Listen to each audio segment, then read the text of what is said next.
just to finish up the boots, and then we'll move on to creating the hip guards, and we'll be pretty close to being finished with the armor on this character. So I'll see you in the next lesson.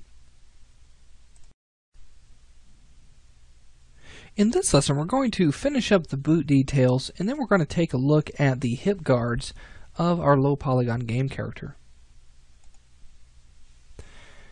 Okay, so we created the knee pads for the boots themselves, and in the last lesson we decided that we didn't really need to create all of this geometry for the wrinkles and the straps of the boot themselves.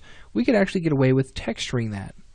Now, one thing that we can't necessarily get away with are the spikes coming off of the boots on the front and even across the top. Now, to do this, we're going to use the same method that we used for creating the spikes on the knee guards as well as the shoulder pads themselves. Okay, so let's go ahead and get into that. Let's select our body here. I'm going to hit Alt and X, and I'm just going to choose the placement of these spikes here. So I'm going to select these three vertices right here, and I'm going to use the chamfer tool.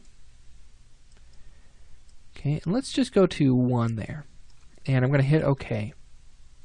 Now, if you want, you can go ahead and go to polygon mode, and let's just select these, and I'm going to make planar on this. And what that's going to do is kind of flatten those out, and you'll see that the top one flattened out pretty well, but it also flattened these out. So let's do this one at a time. Let's hit make planar on that, and we'll do the same thing here, and then finally on this one.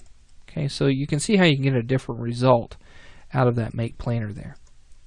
So let's select these three, and let's bevel them. Okay, now let's take our extrusion height down.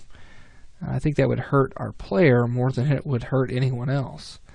So let's take that bevel outline up. Let's make sure that we're at least above negative 0.6 here, so that way it's not collapsed